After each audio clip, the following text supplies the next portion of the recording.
we have a complete commission. We'll proceed with business. Item number 2 is approval of the agenda. Continuance in 8-9, I believe. 12. So is that motion to approve? Motion approved. Second. I have a motion and second to approve the agenda as presented. All in favor, signify with an upraised hand. Be unanimously approved. Item number 3 is to consider approval of our minutes from May 29, 2025. It was rescheduled to 5/19, from 5/19, which is a regular meeting date. We continue to the 11th. Anybody have any corrections for that? Make a motion approved. Second. The motion approved, the second on the approval of the minutes. All in favor, signify with the raised hand. Be unanimously approved. Item number 4 is report of City Council's decisions on our Planning Commission recommendations of the last meeting.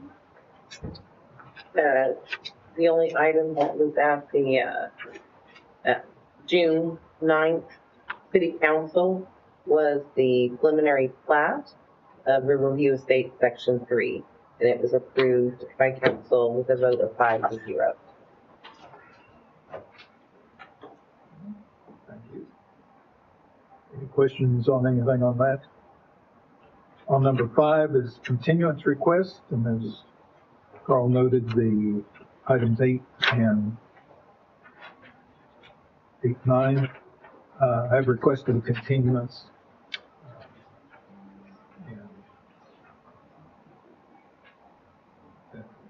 Subject to their request, we just continue those, so that's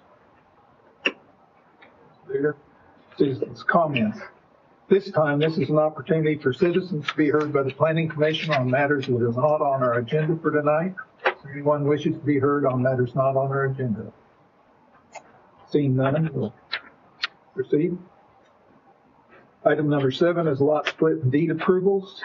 There have been none in the past month.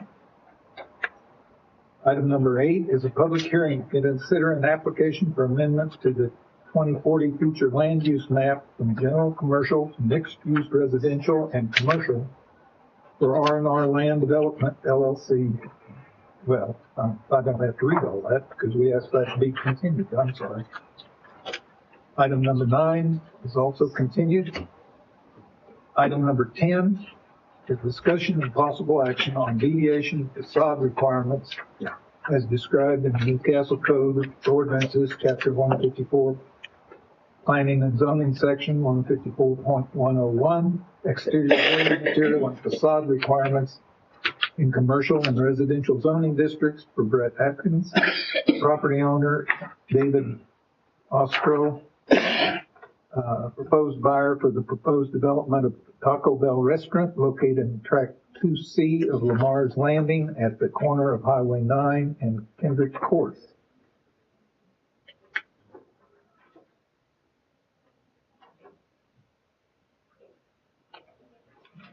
Hello. Judy?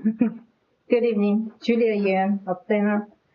The slide is showing the location of the proposed Taco Bell. That's the one on the west side of the private road. I think it's called the Kendrick. Yeah, Court. So we discussed since February of this year, Taco Bell's design firm, iArchitecture, began discussions with the city regarding a new development in Newcastle.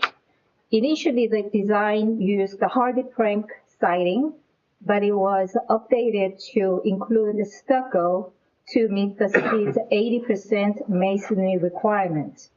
Even though the property is in a light industrial zoning district, where this standard typically applies only to the street-facing sides. However, our discussion evolved into something else, and the Taco Bell is requesting a deviation from what the requirement to introduce their new prototype design called Kitchen X, which reflects the brand's updated image and operational model. This design uses more metal and glass to create a sleek, modern look. If approved, it would be the first of its kind in Oklahoma, and Taco Bell sees Newcastle as a strategic site for this flagship project. The breakdown of facade materials across all elevation shows a higher use of metal and glass with limited brick. Despite the reduced masonry percentage, staff recommends approval of this deviation. The reasoning is based on the project's unique architectural character, the quality of the design, and the potential economic benefit similar to other approvals the city has granted for branded national development. So if I can just show you the slides here, that is the new type Kitchen X, and that photo was taken in, correct me if I'm wrong, in Indianapolis, Indiana, and they tried that model for the first time, and they had good response from the people. And then there's another slide, another view, and that is the general look of it. And on the other side, next slide, please. So this is what we have received, and that's the front, which is going to face the west, the private road. And as you can see, the breakdown of current, the proposed materials, metal, brick, and glass and doors. And the next one is the other side, west side view where the drive-through window is. And also, they are proposing a canopy over the drive-through, which is not really difficult to show it in this elevation, but they are proposing covered driveway, the entire length of the building, I guess. And the I architecture is here tonight to answer any of the questions if you have it. And so that's the west elevation. And we have south elevation, which is the view from Highway 9. And that's almost like half brick, half metal on top of it. And then the east half, maybe 1/3, is glass. And this is the north view, 100% metal.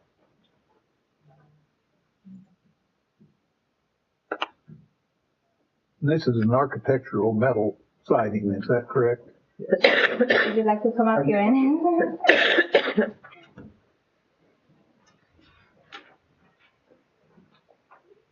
How you doing? Jeff Spikes, iArchitecture. Yes, sir. It's an architectural metal panel, not like an R panel like you'd see on just a plain old metal building. It's purposely made to have shadow lines, and it's an architectural metal panel. Is there a manufacturer's for it yet? I do not have the product info, but I could find that for you. But yeah, we have it. It'll be like a national account. Typically, when they set up a prototype like this, they approve one vendor so that it's uniform throughout the system. So yeah, it'll be probably like we have McElroy and not too far away, but one of the big ones, I'm sure. So. Is this property being developed by the company, or is this a franchise unit? It's a franchise unit. Yes, sir. And the franchise is local. He owns other stores in the area. So.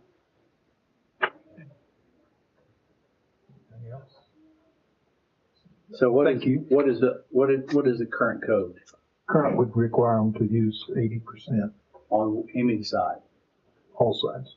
Including the back? Well, this is industrial, so this is the Atkins group, and That's what I was asking. they let them split. We let them do a warranty deed lot split so they could get started economic development wise, because they were going to do a whole plat. Because these two lots were part of. If you go back to the first slide that she showed, it shows the warranty deed lot split, and so We said yes, but they didn't want to just rezone those 2 lots to commercial because they're doing a PUD for the entire thing. So the remaining acres, that tract 2A, that's all going to be platted. It's going to go through preliminary plat and a rezoning. So to answer your question, yes, right now it's zoned light industrial. So the requirement really is only 80% on street That's paving. what I thought. Okay, I'm sorry. Yeah. So where do We- we plan track 2 to end up? Do we know where they're headed? It is as far as so, zoning? so if, Where they want to be? are you saying track 2? The 2A, top the of- back. Oh, the back, what zoning are they gonna do? PUD. It's gonna be a PUD. Okay. With commercial, and they'll have the, more than likely, it'll be a 70-30 split on the masonry requirements. So it will be, they're planning on going commercial in the Yes, back. they are. Thank you very much. Yes. Thank you, sir. Is there any public comment on this matter? Seeing none. What is access? This is by the fire department down on Highway 9, right? No, it is directly That's what this east of address the says. Sonic. Okay. The address puts it right by the fire department. Well, it's not. It's that. That's, It's like- the that's weird. address, it should be addressed off Kendrick Circle But Drive. it's not. It's Yeah. not, it's not because when we did the lot split, we did not have that drive. It was addressed off of, Highway 9. Yes. Yes. Yeah. So what is the real address? Do we have a real address? The real address is addressed off Highway 9, and we will look at that tomorrow to make sure that we have addressed it the correct way. So east of Sonic? Because it fronts on, those 2 lots front on Highway 9. Right. So it'll be double frontage East of lots. Sonic, between Love and Sonic. Correct, Okay, correct.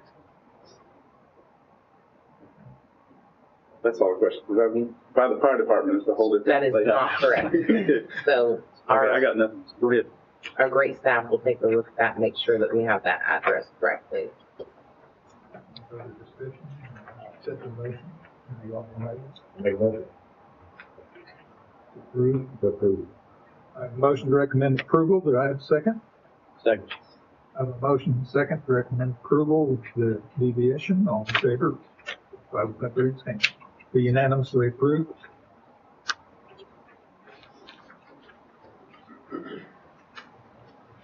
Item number 11 is a discussion and possible action on deviation of facade requirements as described in the Newcastle Code of Ordinances, Chapter 154, Planning and Zoning, Section 154-101, exterior building material and facade requirements in commercial and industrial zoning districts for Termas Power Tech George Solberg for the purpose of a warehouse located at 3455 Del Rex Drive.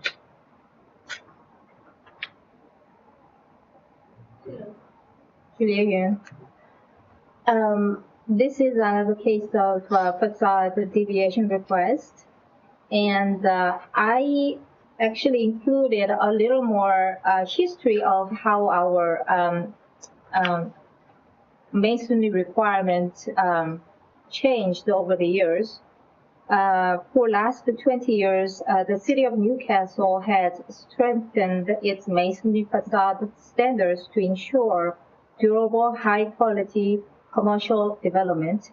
The city first adopted masonry requirements in 2004, requiring 1/3 of wall coverage. And in 2005, this increased to 50%. And in 22, we changed it to 80%, and that is the current ordinance on the facade requirement. And the zoning of this property is actually CC2, which is Community Commercial District. So it's not like the Taco Bell's zoning district. So there's a slight difference here, which is in this district, all facades have to have 80% masonry. So just letting you know that. And this property, we started working with the contractor in May 2025, well, not for us, but one of the city staff discovered two newly constructed buildings that were built without permits at this location, and a site visit confirmed that there were two structures on this property. And one is 65 by 85 metal storage building. The other is a 14 by 18 accessory building containing coin mining equipment. So this is the site plan. The purple boxes labeled A and B, they are existing buildings. They were permitted back in 2019.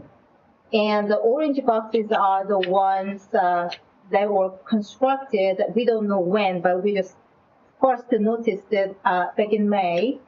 And one on the northwest corner is the 65 by 85. And then one by the south fence line is the 14 by 18 smaller structure. The contractor claimed that he toured no permit was needed and believed agricultural adjacency exempted the structures to be permitted. Staff informed him that permits are required and that the new masonry standards would apply. There are two other buildings on the property, like you are seeing on the site plan. They were approved without masonry at the time in 2019. However, those approvals occurred under different leadership and do not set a precedent. All new construction must now meet the current codes. I have several items here as in staff recommendation. One is both new buildings must comply with all current building and masonry requirements. Number two, the owner must submit, or the contractor must submit a building permit application for the smaller structure, which is 14 by 18. Engineer stamped reports must be provided verifying structural and electrical safety. Number four, the commission should reaffirm that past non-enforcement does not exempt new development. And lastly, I don't know how this would apply, but perhaps we need to give them some time frame for them to be able to bring the buildings in compliance. This recommendation supports the city's longstanding commitment to maintaining quality development standards. And so that's the site plan and showing the existing and two new buildings. And then the next one would show you, okay, so this is the east elevation of that smaller building on the south side. Well, it's 100% metal.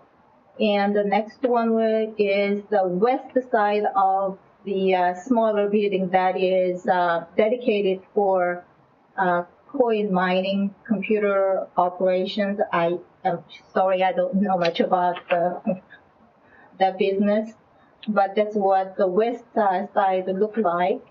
And that's the south side, which is those louver-like walls may open and close depending on the temperature inside. I think I really don't know much about the structure, but that's what I'm guessing. And the north side is like perforated metal for ventilation, I think. And that building is set on concrete blocks. And so that's the smaller building. And the one that you see, would you go back to the other? Yeah. So the little portion that you're seeing on the right side of the slide is one of the existing buildings. And the next one is going to show you the newly constructed 65 by 85 storage building, which is the one on to the left. That's the east elevation of the new building with a person door, and then the west side is totally just walls, I think. Yeah, that's the west side of the big building there. And that's the south side with an overhead door. And again, the existing building is showing a little bit at the corner of the slide. Yeah. And then the last slide is the north side of the larger storage building.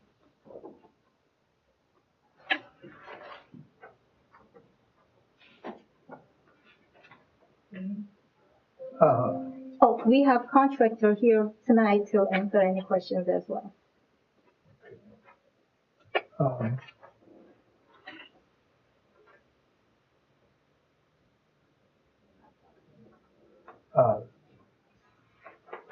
Do we have, or do the buildings have, are they constructed to a engineered, a certified engineering design plan? Do you have those for submittal? That's what I've been here. I'm sorry. I sent y'all all the uploaded. It was supposed to be in the slide with all this other stuff. But I do have it in my phone. State your name, come to the podium and state your name and address. Not in my truck. I've got a hard copy. It should be in the truck.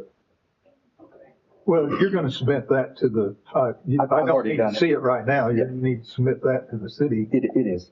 It's been submitted. Maybe it was my mistake, but I didn't really see it with these photos they sent That, me the permit, everything was requested. It should be on the email, every bit of it. in the email. Mhm. I'll check again, but I did not notice it. I'm sorry. Okay, Remember I brought the hard copy in and we needed to upload it into your computer, so I went Are you in. talking about our software? Engineered stamp plans. well, that'll be something you'll have to get in, which is kind of informational on me. I wonder, you know, if we're not getting the cart before the horse, if the buildings aren't approved. Discussing that with planning department head here, I, at her request, I'm gonna suggest we go ahead and address this so that they know whether or not their basic structural format will be permissible. Well, that smaller building looks like a temporary building to me. It did to me too. It is. It's not permanent. I didn't build it, but Well, yeah, somebody just owner- moved it Will in. you state your name and I'm address, sorry. please? my name is Chris Ober. I live in Prague, Oklahoma, 349470 East 1070 Road. And the reason I didn't, I want And to. you're the I am a contractor. contractor, Vision Okay. Construction. When I pulled up to do an estimate at this place, obviously I look around. We pulled off the main street. You're all the way back over the hill.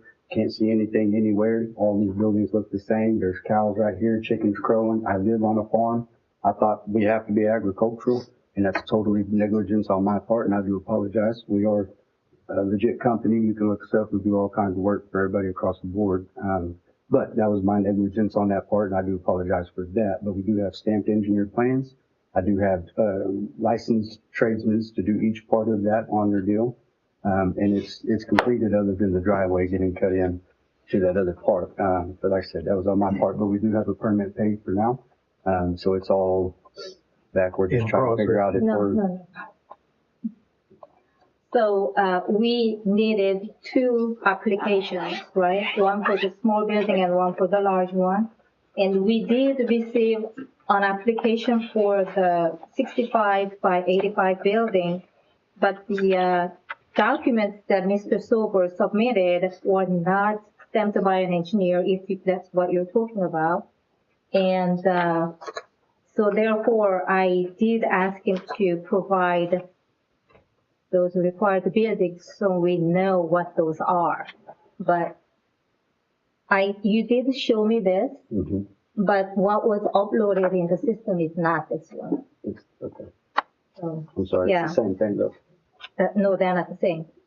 The drawings that you have submitted in the system Mhm. did not have engineer's stamp on those pages. Okay. I apologize. but I can get them to you however you need them, or you can have this copy. You can submit it. Sorry, we're having a separate Well, discussion here. I'm gonna take over. You need to get the permitting straightened up. Anything we do here will be conditioned on that. It's paid for. Okay, And- so the permit has not been issued, therefore no payment was made. I'm sorry, I paid for that, but the little building I have nothing to do with that one. I helped the guy I got him in touch with my architect so they could start getting the information, but that's just a service for my customer. I don't have anything to do with the construction or anything to do with that. All I have to do with is the 6585. But the owner is the same. The owner is the same. same. Yes. Yeah. So, and I know Julia explained this, Del Rex is a private street. Yes, It is at the end, it's at the very end on the west side of this private street. Across the street, there's an ag property, a large, probably about a 15-acre ag property. The two existing buildings that are on here that Julia explained that were permitted in 2019, should have had masonry on them at that time. Whoever was reviewing and in charge of the planning department did not catch that, and so those are metal buildings. That wings, it looks like there's a different color, but it is still metal. There's no masonry on either of those buildings. Just giving you a general idea of what's already existing in that area. There is some of the buildings out towards, so it'd be south towards Highway 37, do contain masonry. However, these are, like I said, this is at the very end of that street, dead ends. To the north of it, it's a large ag lot. So just a little bit of background. I know she explained it. I just want to reiterate on the location of these. Del Rex is a private Correct. road. Yes, sir. Is all of Del Rex private or the front part state? All of it's private. Okay. And it's gravel. So, not to confuse this too much, but Gordon, wasn't everything west of 76 at one point kind of a different group that we handled a little differently? And we didn't have an overlay district in that location at one point, does that sound right? Yeah, a number of years back. And then when we updated it all, then it became all 80%, correct? Correct. Okay. And then it's got the overlay district on Yes. it, on the first 330. Is this in the 330? No, it's back behind that. Okay. Just trying to make sure we understand the history of the area. Yeah.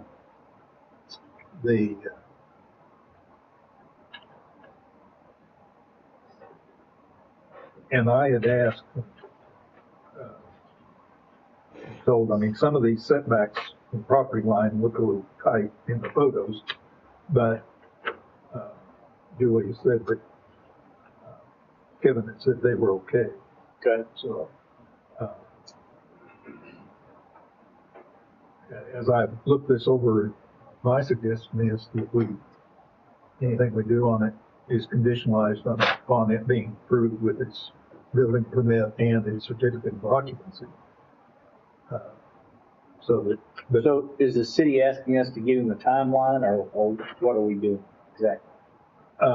for our part, we're addressing the deviation from the facade requirement. Okay, very good.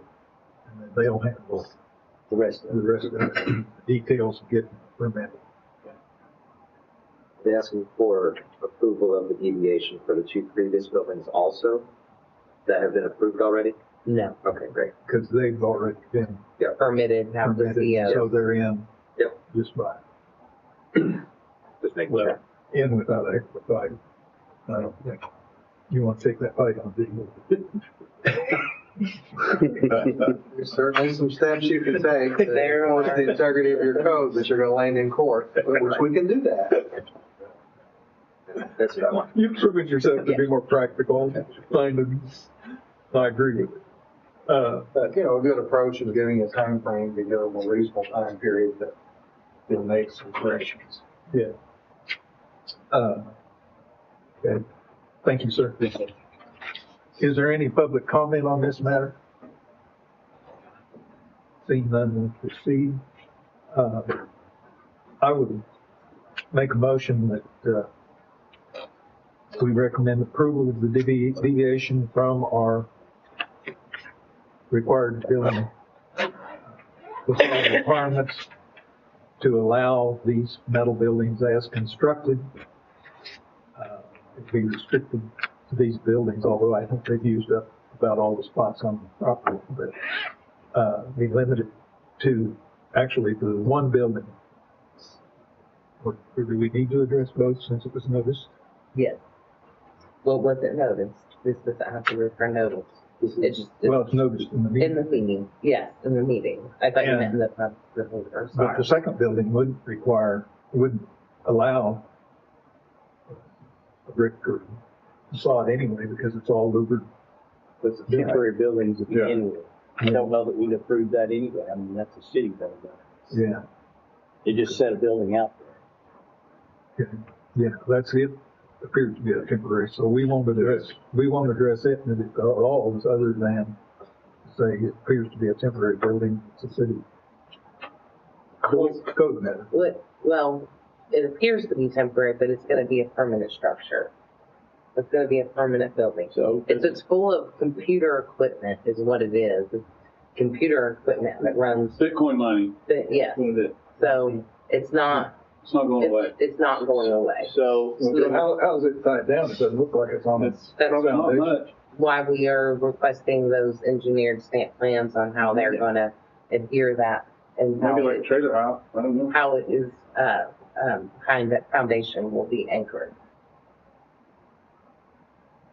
So even though it appears that way, and they may have some work to do when we review and get the engineered stamp plans, we may have them take them off of the, temporary blocks and may have them put it on a foundation. I'm not sure at this point. This is only addressing the facade, requirements of both of the buildings. And I'm not familiar with Bitcoin mining and the type of structure they have to be housed in, but obviously from the pictures, we can see that there's some ventilation issues and, I think that there's some, They put out a lot of heat. yes, So having airflow through them would make it where, that's why they're louvered, so they can open up if they're getting too hot, or close them if they're right. whatever. But it does have air temperature control in those buildings as well. So those are things that staff will address through the permit. And we will make them, if they don't provide the required plans, then at that point, we will take steps to they're gonna either have to provide a foundation, some type of anchoring system. When we get those plans, we'll take a look at them. If they don't come into compliance with that, then that would be a separate issue, besides the facade. Well, I'm gonna make my motion in two motions because the second one's may not be temporary, but it's a different So nature. what's the reason for the allowance? Besides the building's already built, and it's gonna cost more money to fix it. The reason that, I mean, if they had come in on time, its location in that development area, it's at the end of the road. We've allowed the other buildings to be constructed in that character. And further development isn't going to happen in that, on that property. Now, there is adjacent property that's still open and can be developed in the future, but if they saw the deviation in the future, in all honesty, I'd be favorable to it, just because of where it is. But as you come back forward, we would want to enforce our requirements, I think. Yeah. Where that's a private drive, it's pretty limited development and usage. I don't think we'll get high usage industrial or commercial back there. I just wanna make sure we're not doing it because they're already there. Right. Didn't apply. Yeah, I would address it this way, either as I'm going to make a motion or as I'm thinking of it. Either way, but that's, I'm throwing it out for a vote too. So. But I'll make a motion that we recommend approval of the deviation from our required building facade requirements to allow the structures with metal siding of their current construction. I keep talking in the plural, and I'm talking about the 40. 65 by 85? Yeah. 65 by 85 building, subject to their bringing the building fully into compliance with the city building requirements.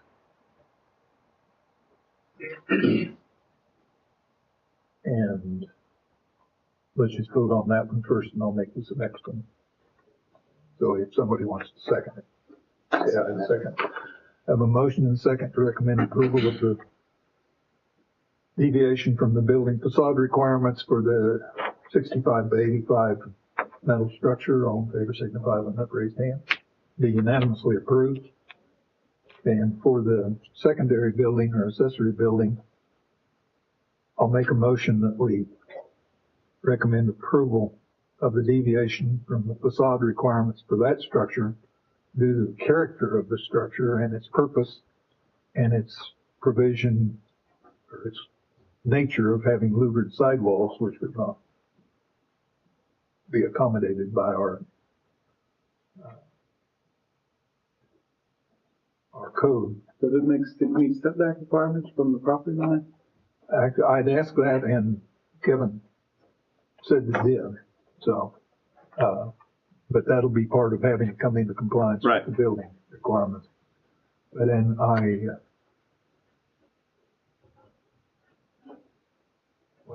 think that's enough of a motion, other than it is conditioned on the building and the structure coming into compliance with our city building code requirement. I'll second. Have a motion second. All in favor signify with upraised hand. Be unanimously approved.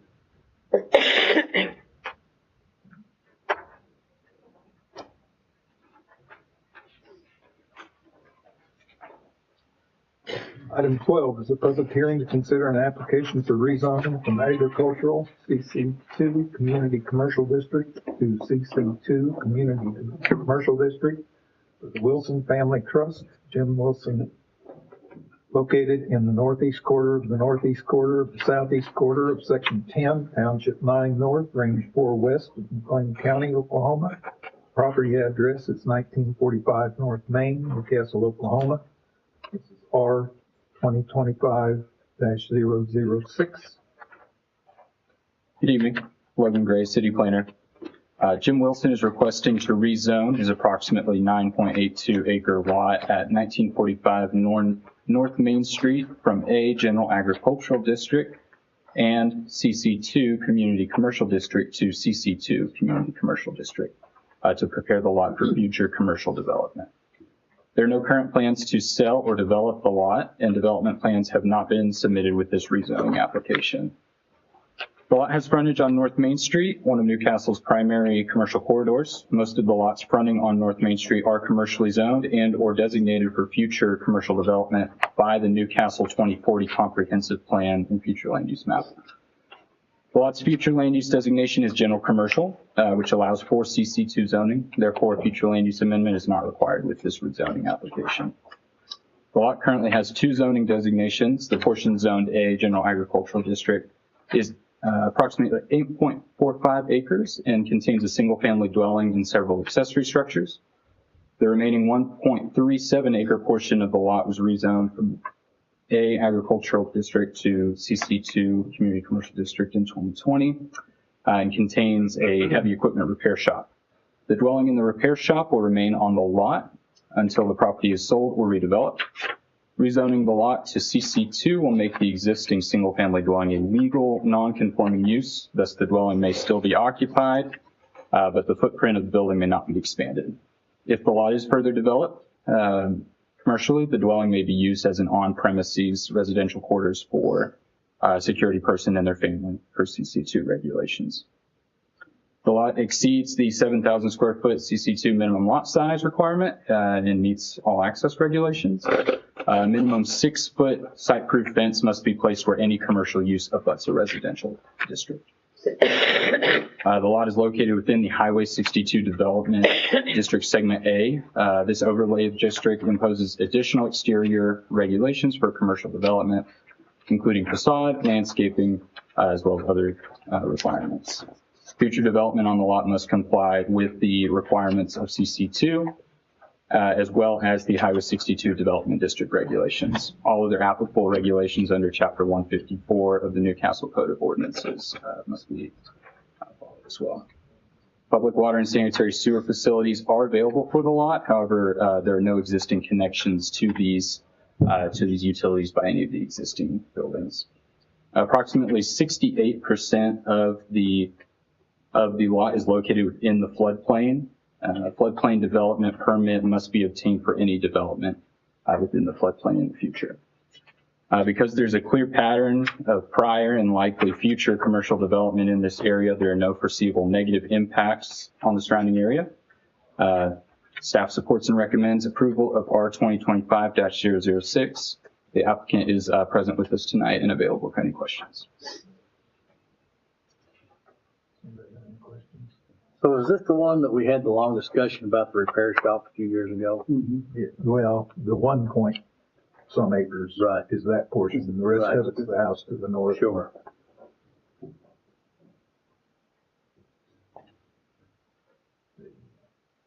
This includes the house as part of commercial? Right.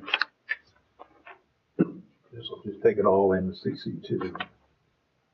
Makes sense to me. Makes Thank you. Is there any public comment on this matter? Seeing none, I'll make a motion that we recommend approval, rezoning of this tract. Second. Have a motion and a second. All in favor, signify by the raised hand. Be unanimously approved.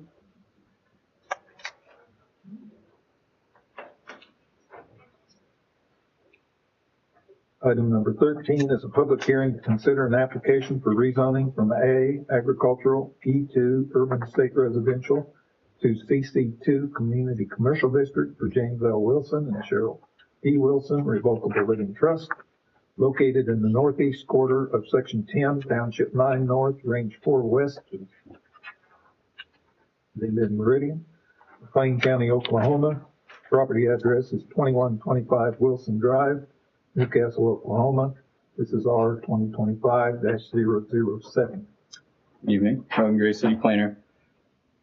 Jim Wilson is requesting to rezone his approximately 27-acre lot at 2125 Wilson Drive from A, General Agricultural District, and E2, Urban Estate Residential District to CC2, Community Commercial District. The purpose of this rezoning request is to prepare the lot for sale to and future use by Through Tubing Solutions, Inc. Through Tubing Solutions has not submitted any development plans for this rezoning application. However, staff has met with the applicant and representatives of Through Tubing to discuss site development plans and CC2 requirements. Through Tubing Solutions is considering placing 2 buildings on the lot, the approximate locations of which are shown on the site location and land use image there. The lot currently has 2 zoning designations. The portion zoned A, General Agricultural District, is approximately 14 acres and contains an agricultural secondary building. And the portion zoned E2, Urban Estate Residential District, is 13 acres and contains a single-family dwelling. The dwelling and secondary building will remain on the lot until the property is commercially developed. Rezoning the lot to CC2 will make the existing single-family dwelling a legal non-conforming use. Thus, the dwelling may still be occupied, again, but the footprint of the building may not be expanded. If the lot is further developed commercially, the dwelling may be used as an on-premises residential quarters for a security person and their family per CC2 regulations. The Newcastle 2040 Comprehensive Plan and Future Land Use Map designates this lot as general commercial, which allows CC2 zoning. Therefore, future land use amendment is not required with this rezoning application. The lot currently exceeds the 7,000 square foot minimum lot size requirement and meets access requirements under CC2. So However, you've got access through tubing, you've got access from the north, is that correct? so currently there is access from Northwest 22nd Street and Wilson Drive. It's a little hard to see on that image. Wilson comes in from the north. Correct, yes, off the 22nd. What's the other one you're speaking? Northwest 22nd Street. Is that the one that comes in the tubing facility? That's the one directly to the north of the lot, in the northeast corner, I guess.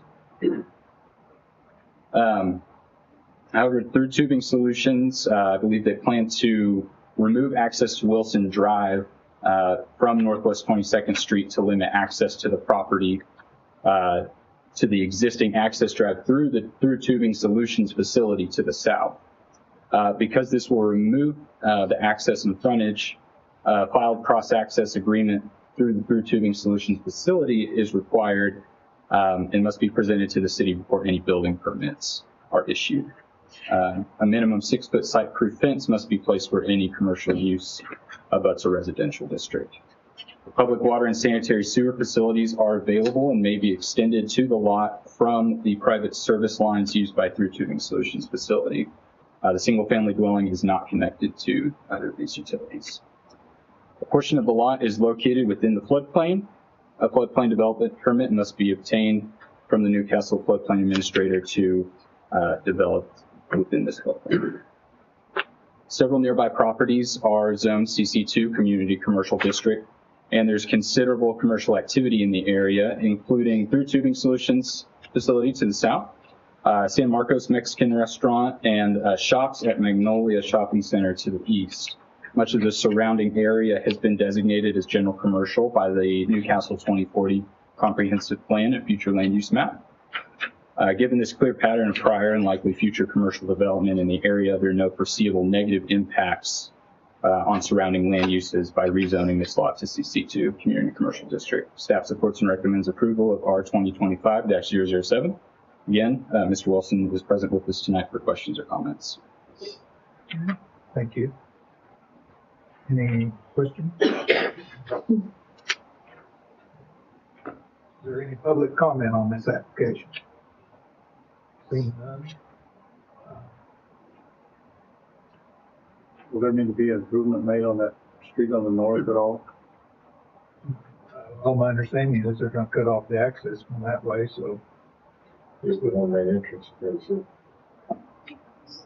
So just to give you a little bit of background, like Logan had stated, we have met with Mike Looney, representative for Through Tubing, as well as Mr. Wilson regarding Through Tubing purchasing this property and why they would need a cross-access agreement, because where they want to place their building is on a separate lot.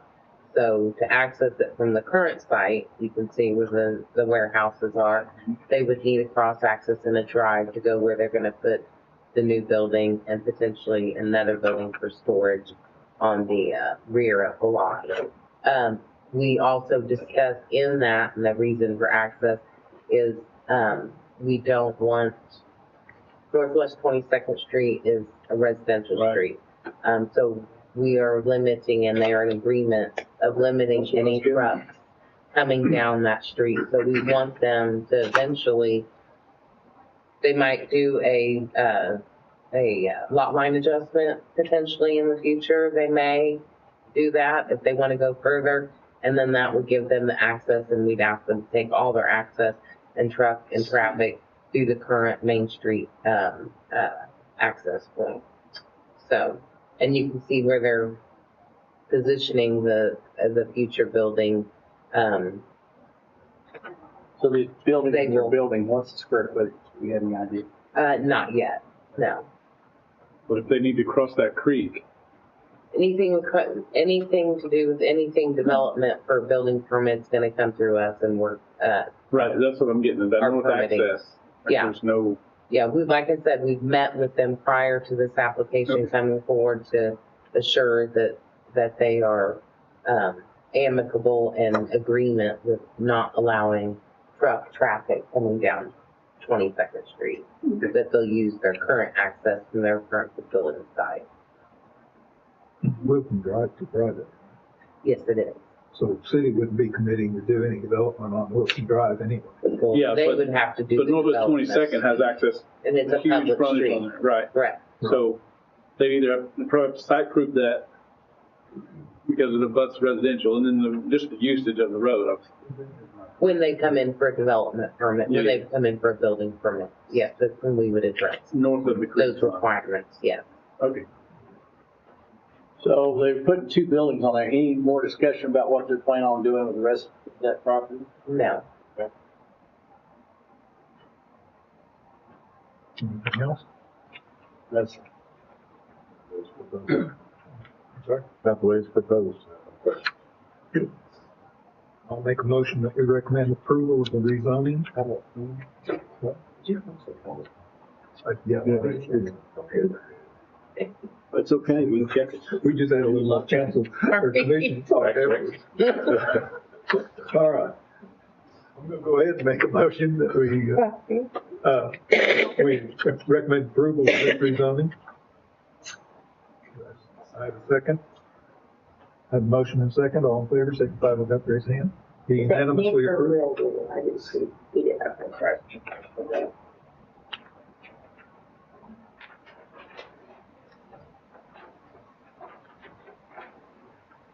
Item 14 is a public hearing to consider an application for rezoning from CC2 Commercial Community, the Commercial District, and Agriculture to CC2 Community Commercial District for Snow Enterprises LLC, located in the southwest quarter of the southeast quarter of Section 31, Township 10 North, Range 4 West of the Indian Meridian, in McLean County, Oklahoma. Property address is 3521 Northwest 32nd Street, Newcastle, Oklahoma. This is R 2025-008. Hello, Julia Yun, planner. The applicant is requesting to rezone a 3.7 acre property that currently has a split zoning. The second photo there shows east half being a general agriculture district, and the west half is CC2 commercial district, to a single consistent CC2 community commercial district. This change will eliminate the dual zoning, clarify regulations for setbacks and lot size, and support the applicant's plan to divide the property into two commercial parcels. The northern portion, she's planning to split it into two parts, north half and south half. I say half, but I do not know the exact lot sizes, but just to give you a reference. The northern portion will be sold to a local business and accessed via Nancy Lane, which is located on the west side of the property. It's a private road easement, and that the city has historically recognized it as a private, unpaved road, and that private road requires it has to be improved to be used as access for the northern part. And the southern portion will be retained by the applicant for a future professional office with direct access from 32nd Street. There are no expected negative impacts to neighboring properties, and the request is consistent with the surrounding land uses. Planning staff recommends approval of this rezoning request. Case number R 2025-008. The applicant is here tonight to answer any questions. The Nancy Drive, you mentioned that is a private uh, easement and road that's been there and used by these properties, well, actually, it looks like the adjacent properties probably, and property further to the north. Is that correct? I believe so. And so we looked up some old records at the office, and it was designated as a private road. It's actually called the Nancy Lane. But that record showed that our planners before, they actually were looking for some type of documentations, but they couldn't locate anything. But it is mentioned in the property deed as 30-foot private road easement. And it was labeled in our books, Nancy Lane. I think that goes back to the time we annexed that portion.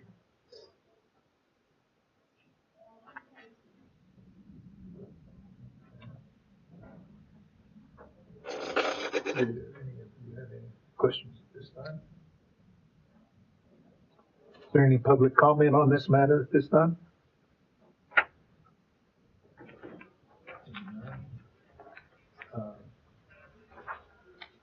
Make a motion that we recommend approval of this rezoning. Second. And a motion second, all in favor signify with that raised hand. Be unanimously approved. Thank you.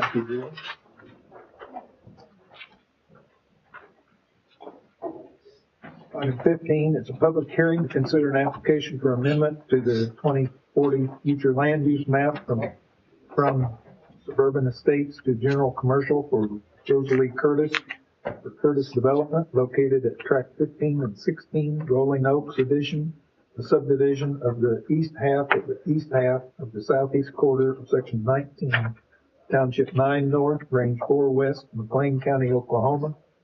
Property address is 1551 South State Highway 76, / the northeast corner of Highway 76 and Southwest 16th Street, Newcastle, Oklahoma. This is referenced with R 2025-009. Good evening, Logan Gray, City Planner.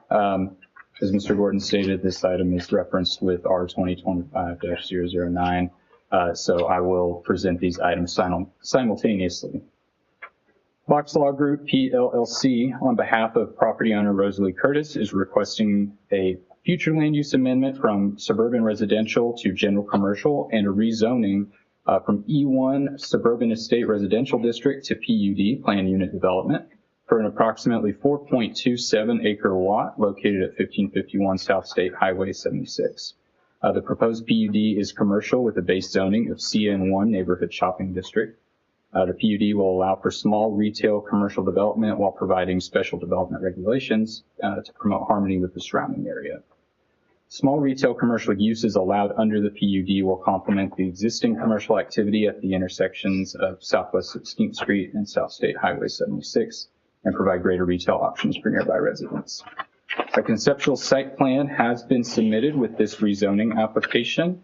The conceptual site plan shows 2 small retail commercial buildings. A detailed site plan must be submitted with all building plans to obtain a building permit.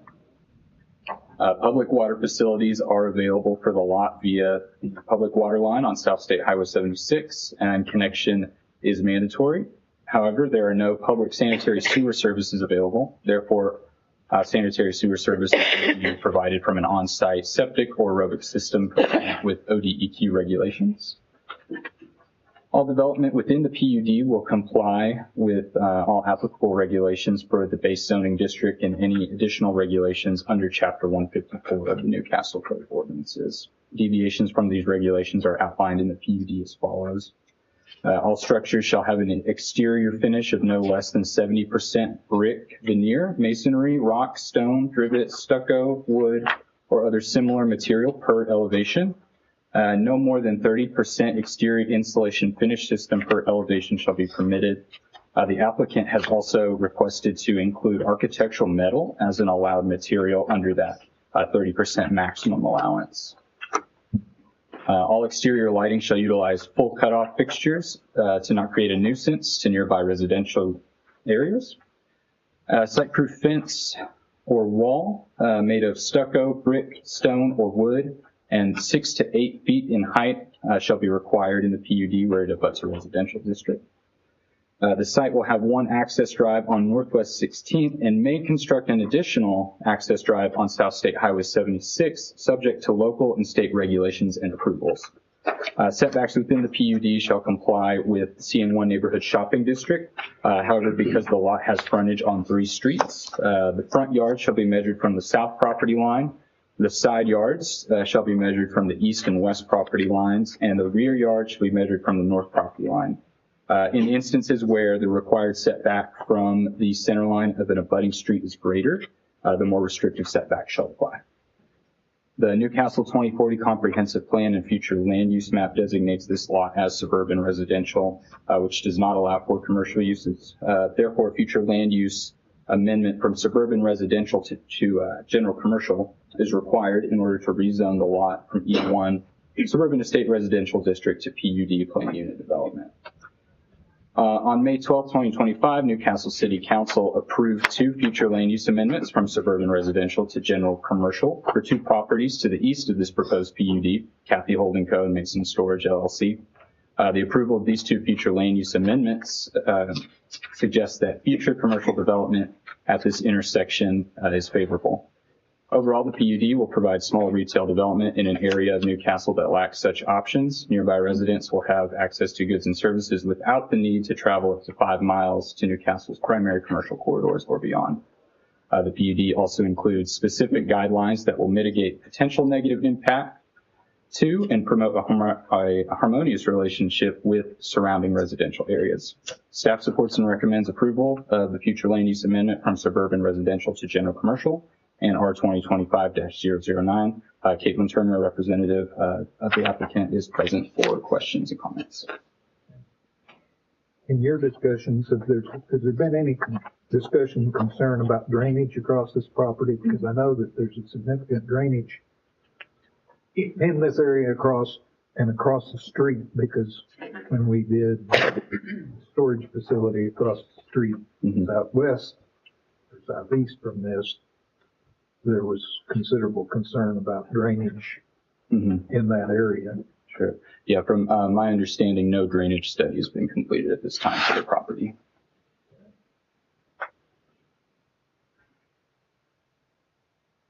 That would be required with the building permit. Yeah, but I mean, They're we're not approving required it to for find. this. Yeah. And we're doing a PUD. It's got me concerned in that, whether the use layout proposed here will fit, because I'm not sure where that drainage is across there. The fact we've got an aerial of some degree makes me think the drainage isn't where I thought it was, but I don't know where it is there. I just know it's there. And I know it comes down from north across this property. Yeah, and I will reiterate that the site plan provided here is pretty high level conceptual. So, once it comes time to develop the property, they'll submit a much more detailed site plan survey. And that is in the PUD, as it's stated in the staff report too, right? The drainage that, because it says common areas and drainage detention facilities, per 153.089, this stated in the PUD that those will be addressed with the building permit. Yes, I believe so. Caitlin backed me up on that, but yes, I believe that is addressed in the PUD. The other thing that I just want to reiterate too is that 70% masonry requirement, and I would need to look as well, but I would like to make a comment that the 70% masonry can only be masonry, because I heard you say wood, and wood can't be included in the 70%. We'll have to check and make sure. It has to go into the 30% of other materials. So anything that the 70% has to be masonry. So stucco, brick veneer, anything. So in agreement with that. So we'll check that PUD before it moves forward to City Council and make those changes. Okay. On that same topic, is there a reason it's 70% instead of the 80 that is required? Because the commercial that's across the street Right. is subject to our normal standards. I'm not familiar with the exact reasons why. Caitlin, Caitlin Turner, 525 Northwest 11th Street. So the reason for the 70%, this is verbiage that we typically use in other municipalities. It is virtually, you can't really tell a difference aesthetically, but it can make a big difference cost-wise. So that's the only reason for the request that we have 70% masonry, and then of course we've limited to a maximum of 30% for the architectural metal and other non-masonry products. Would you object to amending that to meet our code requirements? That works. We can absolutely get that amended. The other structures in that area are going to meet our requirements by their Understood. prior. I mean, we do this here, that we may be addressing trying to reduce that, but I'd rather maintain the standards. In my view. We can make that revision before it goes to council. Okay, that and the wood. Yeah, we'll eliminate that. And then for the drainage, just to touch on that, since you made that comment, we do have in the PUD that we have to comply with all Newcastle drainage regulations, and also our plans have to be approved by the city engineer. So that's included in this document. Yeah, I'd seen that in there. It's just, Okay. in all honesty, I just wanted to make sure that everybody was aware that that lot has had a drainage Yeah. issue in the past. And I know that there's drainage affecting the lots to the north of there to some Understood. degree. But I mean, that's just something that's got to be addressed. Yeah, absolutely. Any other questions? So we're just addressing the PUD itself, not a plating or any kind of plan design at all, right? Correct. Just design. So it was a sketch provided, I'm just, Yeah, it's just a proposed use, yeah, and it's conceptual because they won't be bound to that at all. right.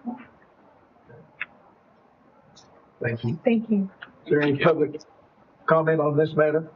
I believe there is. You come to the podium, please.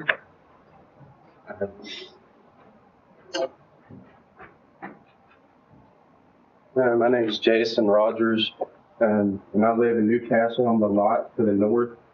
And there is drainage, like he says, the north of that property. And right along those two properties, there's kind of a natural swell, so the water would obviously have to be addressed.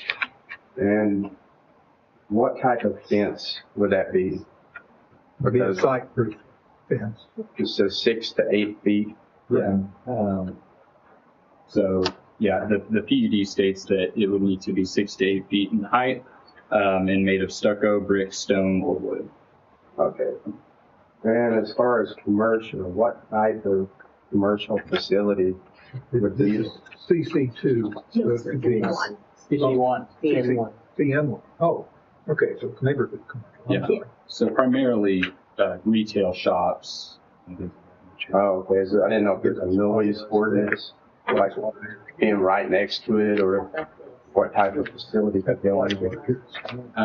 To my knowledge, I don't know that there's anything to do with noise restrictions as it applies to zoning. We have to comply with Okay. For what types of businesses are you, like as far as noise goes, are you thinking about? I mean, there could be anything, a skating rink, a bowling alley, or whatever. I was just curious what might actually be going in there. Right, okay. At this point, But actually, applicant is here. So, I didn't realize I knew them, but I do. But yeah, I'll address all this because my name's Danny Higginbottom. My wife, Lori Higginbottom, is sitting over here. Her and her mother and her sister own the property. Her mother's Rosalie Curtis. I live at 1085 South Highway 76, just down the road. So, so anything we put there, obviously we haven't decided what we're going to put, just like we stated. Just do a general commercial. But anything that goes in there, we will 100% take into consideration where you live, and we're not going to do anything to disturb you. Okay. And I agree. If I was there, I would have the same concerns and be here and. And by the way, my property's right next to yours, Yeah. so if you give me enough money, I mean, you could have a bigger lot if you need one, just saying. Okay, well, hey, maybe we need to talk. So, Just talking. yeah, so, hey, we will take your, concerns into consideration. Yeah. We're not gonna do anything to disturb your, peaceful tranquility or whatever you want. All right, thanks, Dan. All right. Good seeing you again. Yeah. All right. Any other public comment? Byron Shoemaker, 1501 Whispering Lane, Newcastle. If we could go back to that first slide. I live to the west on Whispering Lane, and I'm kind of opposed to this because, it doesn't really fit into our 2040 future land use plan as you see it today. I'm concerned about, the commercial development when it's mainly a residential area in that area. It's not that far to drive to other places to get things if we need to. I don't feel like commercial property in this area kind of fits this area personally. I know you guys do a good job of, making sure the quality of construction is there and, so that 80%, material is, it's nice to have, but it'd be nice if it was all brick, not just, half of it, in the front of it metal and, or brick and the back of it metal. On the next slide, you'll see that, I'd be looking into the dumpster there in the enclosure. So, what's to say they changed the plans to have another road, on Whispering Lane? Is that possible? It would be possible. PUD restricts access from Whispering Lane. So you said it would be possible, but Logan, No, sorry, the PUD specifically restricts access from Whispering Lane. okay. So it's not possible. I'm just going off of their drawing. Southwest 16th and South State Highway 76 are the only allowed access points. and then I know they say require landscaping, but landscaping dies and all of a sudden all the trees are gone and I'm looking at a dumpster. And that Southwest 16th is a problem area with drainage. And I've experienced that in my backyard for sure. And then on Whispering Lane, it comes across the property of the gentleman that was just here earlier. And there's a pipe goes underneath our road and drains right beside my property. And then this flows in underneath Southwest 16th as you further go down the west side of the street. So that's another concern that I have for that. And I know it's conceptual, but, I understand your concerns, but I'll just note that across the street is commercial on both yeah, I understand tracks, that. and to the south, there was previous discussion of that being commercial, and I think that if we can, they have restricted access from that way. You would be residential, so you would be shielded, and I'll note that they've laid out a dumpster enclosure, but when those are built, they are built with masonry structure. It's not a dumpster you'll see a structure. You just see the backside of it. Yeah, you'll see. There's gonna be a fence over there anyway, right? Right. Because it's residential on the other side, is that correct? And commercial facing residential has to be brick anyway. Well, the structure has to be brick. There'll be a site-proof fence there also. So they have one on the north side. You're talking about on the west side? Yes. Okay. There's not a fence on the west side. There's not. Are you in agreement to fencing on the west side? I know it's abutting, so the way that, and Logan and I had discussed this, of where the requirement is, and the way it's stated in our ordinance, is that it states that, abutting, and this is technically abutting Whispering Lane, which is abutting the residential zone property. So it's not very clear for us, but we could ask the applicant if they would provide a fence on the west side as well. I can address that if you'd like me to. Sure. Yeah, so we intended on putting the screening on the west as well. We have, where adjacent to residentially zoned or utilized property is how we have in the PUD. So we anticipate that. And if staff has verbiage that they prefer just to make that clear, then we're happy to do that. And then, just to reiterate, dumpster will be enclosed as was discussed. So it's not going to be just sitting out visible from surrounding properties. So another thing I have a question about though is whenever you're doing commercial, and I know residential too, but I mean, how does the city plan for fire and police protection in these areas? I mean, I know that there's, you know, a couple of 3 or 4 miles to the north, there may be a fire station that's unmanned, maybe 3 miles to the east that's manned. So what kind of consideration are you taking for that area? And then also, you know, there's a lot of construction going on Highway 76, a mile north of here, but we're not doing anything for this stretch of highway where you're planning on doing commercial development. So are we going to continue to have a 2-lane highway here for another 20 or 30 years? I know it's taken a long time to expand the expansion of Highway 76 to get it to 3 or 4 lanes or whatever they're doing now. The same with Jack's Corner. So how are we planning on improving that? That's a state. It's a state plan. It is in. I can answer that question. It is being widened because I've already had people contacting me trying to get easements. Right. So they are planning on widening that. I was trying to remember which year phase, how many phase out it is. The state's got several phases of how many years of pre-planning they allow for. And we're in, actually that section of 76 has been moved up from what it was in 2 years ago. But I can't tell you which one it is right now, but it will be widened, and they're buying frontage at this time for that. Yeah. Right. And, in the meantime, it'll be like it is, but they are going to widen that. Fire department wise, city long-term planning, provides for additional, fire department expansion as growth goes, and the, fire department, well, and staff make those recommendations as they come along. The service area of the new fire department would include this area, and they would be within the required response times for the insurance standards for good insurance, because we're in it north of you, but about the same distance from it. Sure. Those are considerations, and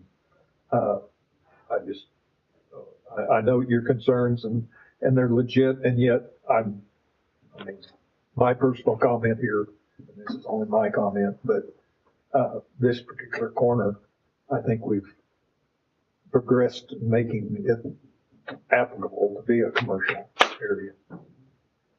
It's kind of against the other side of the road, but, you know, I'm just one voice, I guess, so. Appreciate it. Thank you.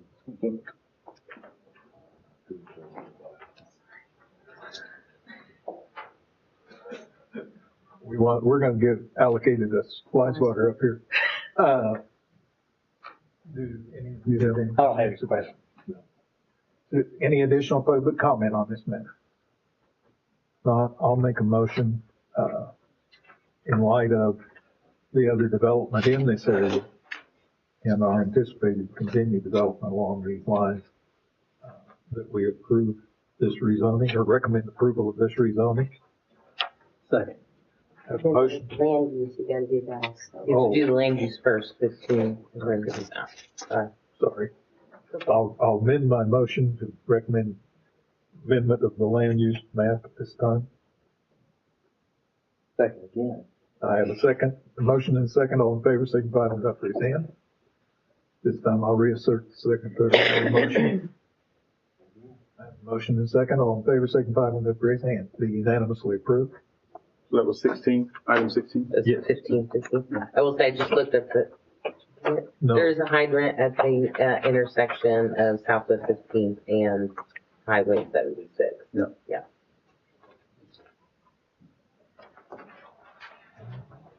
That's where it stops, I believe. The discussion possible action on the final plat of Town Center Plaza Planned Unit Development FUD for the Newcastle Public Works.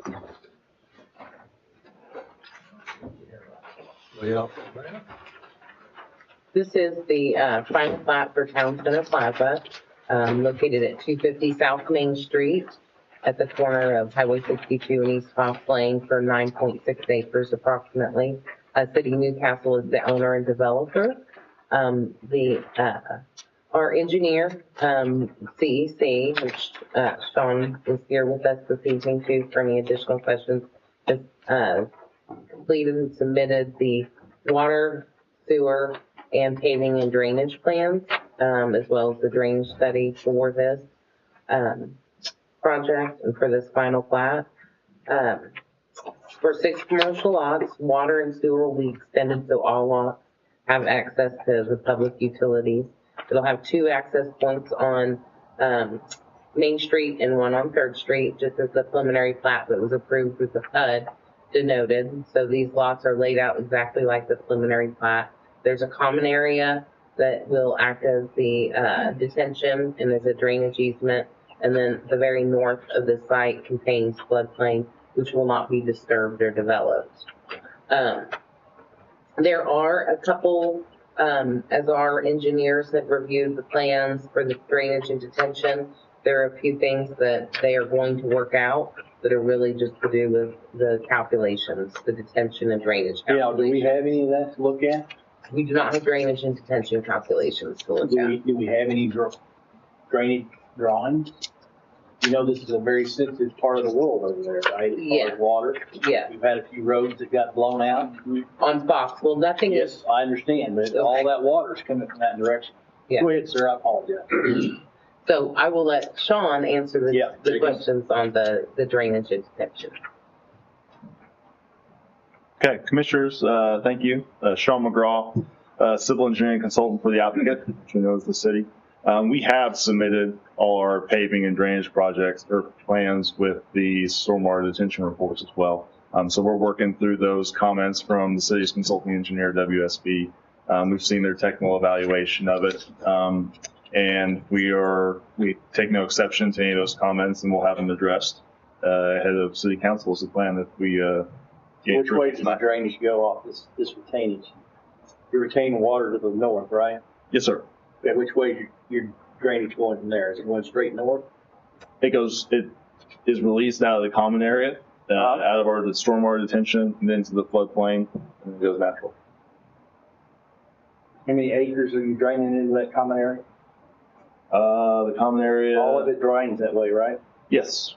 Yes, there is no bypass for anything we're developing. I'm just saying, we've been down this road many times with this drainage stuff, and it makes me nervous when we get into this area. How big is your weir or your discharge pipe? Well, so the weir specifically, we have 2 different weirs because of how the way the floodplain kind of works through there. Just to kind of swell maybe that concern, the volume that we're detaining inside those ponds is about 40,000 cubic feet. So that's the volume. So it gives you a better sense of kind of what we're holding as we're releasing. Yes. Yeah, how many acres is that? 36? Mm-hmm. So 2/3 of an acre? 36, right? 52? 42,560? Go ahead. Sorry. The acreage going to the acreage of the detention area. Common area. Yeah, but the detention pond doesn't fill the common area. I don't think that. I thought that's where it was. Is it not? It's in there. It is in there. It's only probably the footprint of it is probably about 75-80% of that. So this is the final plat. This is the last thing we see, right? Yeah. And I haven't seen any detention either.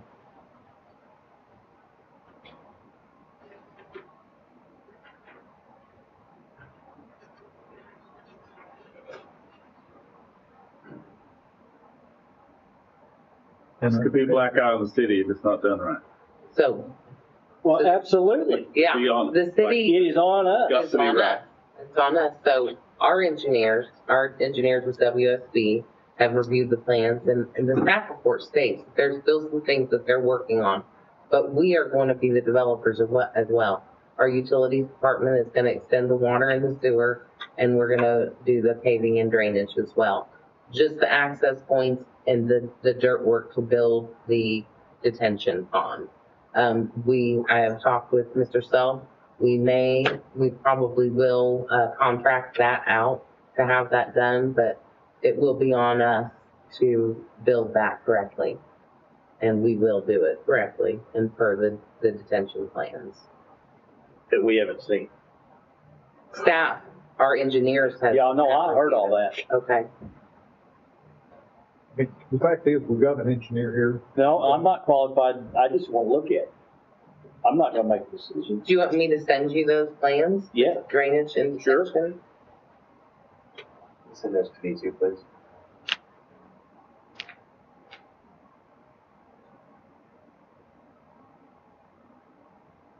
Do you know your size of your weirs that you're talking about? You got two of them. How are they positioned?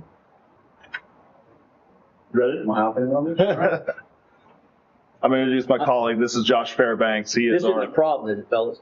No, sir. Okay. No, sir. So he just has more specifics I know off the top of his head because he's been the guy day in and day out of these plans. So Josh Fairbanks with Civil Environmental Consultants. So the way we're designing it currently is there's two ponds, one to the east of the property, west of the property. The east pond drains to the southwest. So it'd be relatively the center of that property, east and west, and then the west pond exits southwest as well, both enter the floodplain, which then exits the property east. Those two weirs are, the one for the east pond is a 5x5 box that has a 2-inch opening that goes all the way up the structure. Okay. It enters into an 18-inch pipe out of the back of that box, which then takes the flow. We've got an overflow structure on both berms. The top of the weir also works as an overflow structure as well, if the pond exceeds or if anything gets blocked. For the west pond, we have it's a 2-inch opening going into a 6-inch opening, which also then enters the back of the box through an 18-inch pipe. Okay. So he gave me how many acre feet are you trying to hold in those two ponds? Or you can tell me in gallons or whichever way you want to tell. The two ponds collectively, I'm sorry, I don't have exact Round numbers numbers, with me. round I mean, numbers. relatively 40 to 45,000 cubic feet. Is your west pond discharging to the? It discharges into the floodplain as well, not into the ditch. So it'll have a conductor taking it down to. It'll go out of the pipe into an erosion control structure and then enter the floodplain. Yes. Erosion control. Rip wrap. Yes. Rip wrap.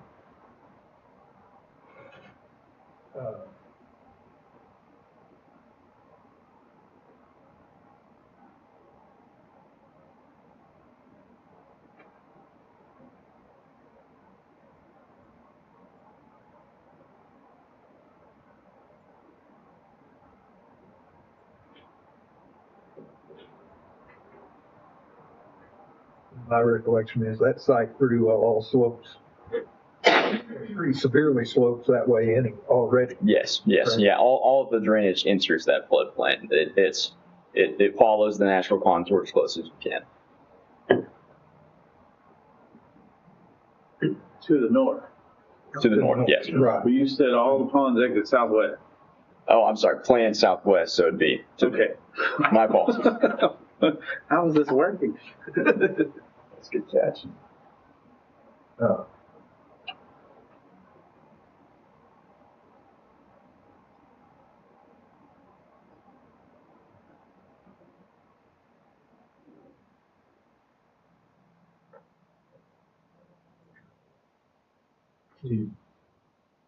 Did our flow multiplier or detention multiplier, is that basically one on this?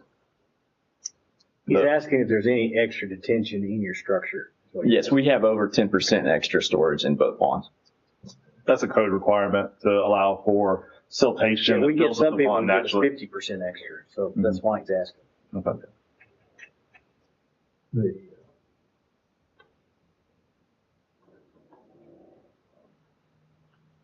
And these aren't going to be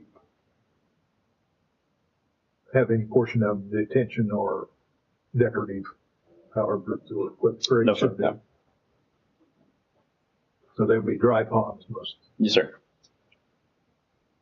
The zoning of the PUD does allow for certain landscape type of amenities if the city wants to use it like that, park benches, that type of thing. It's not in the construction documents, though.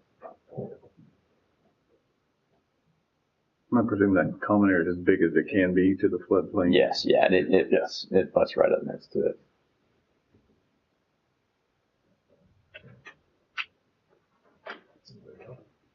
Is there any public comment on this matter?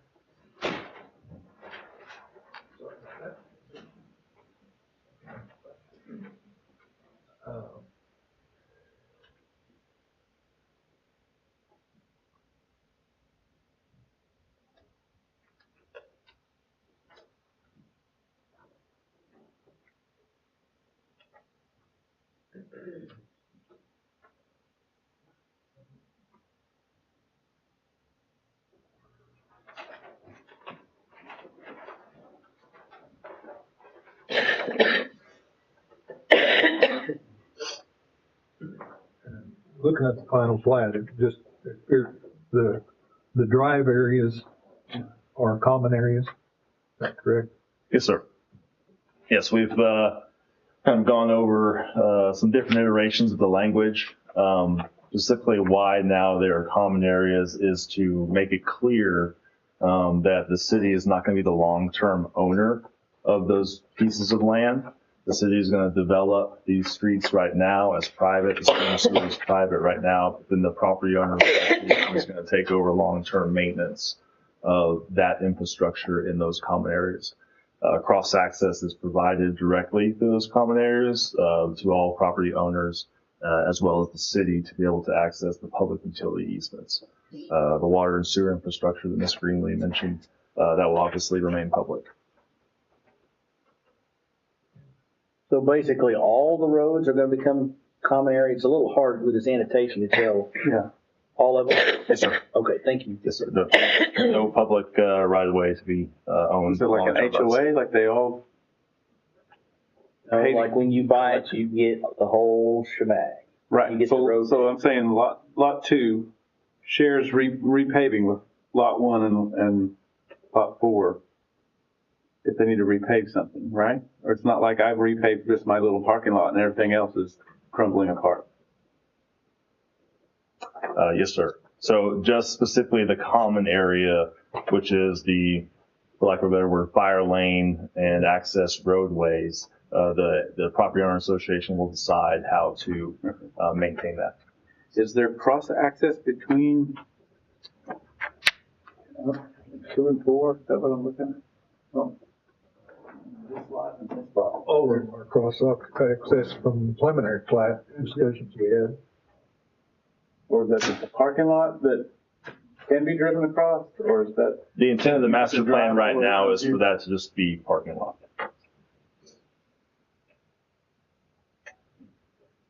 So if you pull in here, you can get back over here without going all the way around. Correct. Okay. And this is the entrance to the highway? Yes, sir. There are two access points to the Yeah, highway. well, I can see that one. I can't, it's not drawn here. The public infrastructure is not shown on that plat drawing, but there are two access points to the state highway. I'll point them out to you. Right here and right here. You saw that with the master plan on the PUD during the rezoning. Oh, there's two ends to the highway. Yes, sir. What's the one on 3rd Street? Yeah, I just didn't remember there being two. And those are 3 lane each? Yes, sir.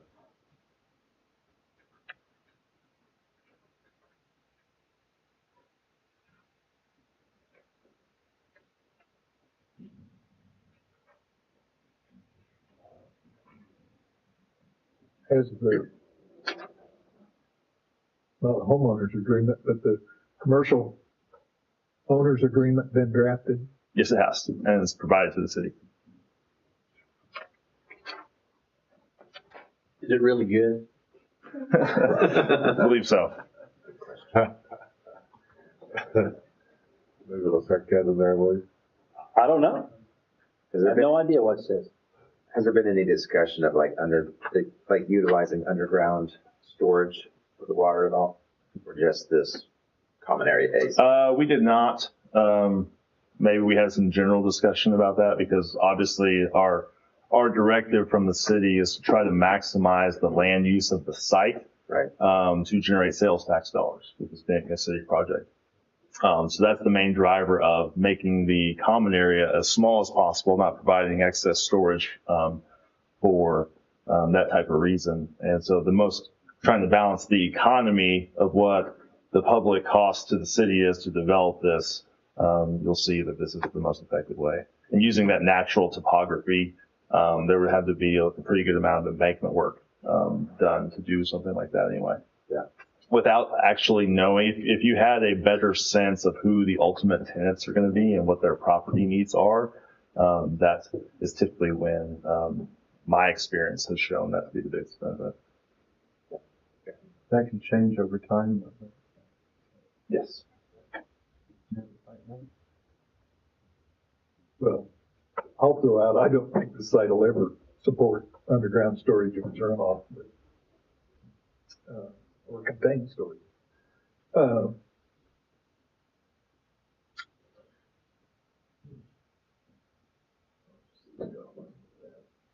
Any other questions? Or any of them spoken for, or? So Janae, you've got those drawings now? They're in the file. Yeah, they're in. Yeah, you've got my email, so you can send them this evening, right now, if you want. I will try. Or you can send them tomorrow. It's your choice.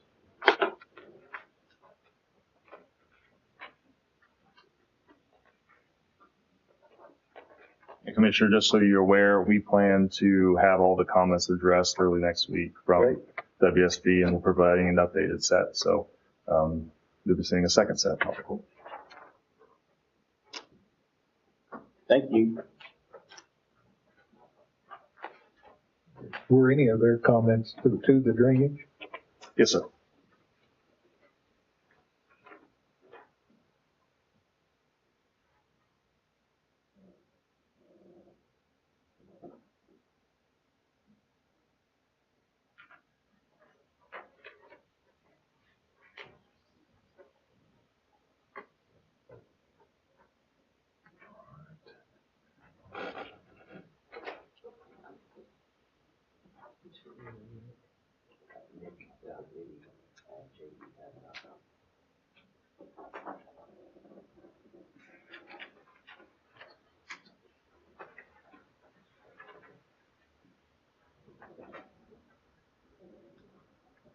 No more.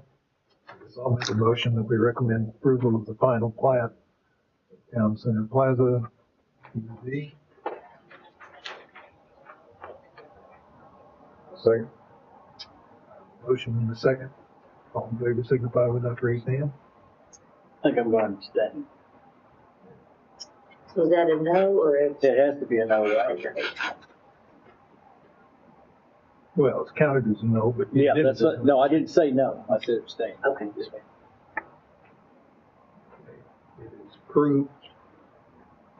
For the one abstain. Thank you, sir. Thank you.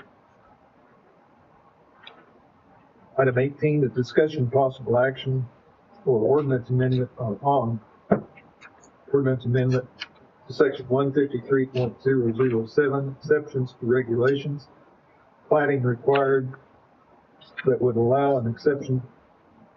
This amendment would allow an exception to the plating requirement when an existing lot, tract, site, or parcel is not subdivided into more than 3 lots, tracts, or sites, or parcel, or more than 6 lots when the existing lot, parcel, or tract is abutting a section line road with city water availability and zoned agriculture.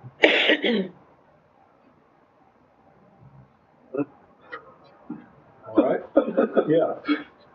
Try to straighten that out. Thank you, Commissioners. I'm Keith Johnston, Development Services Coordinator.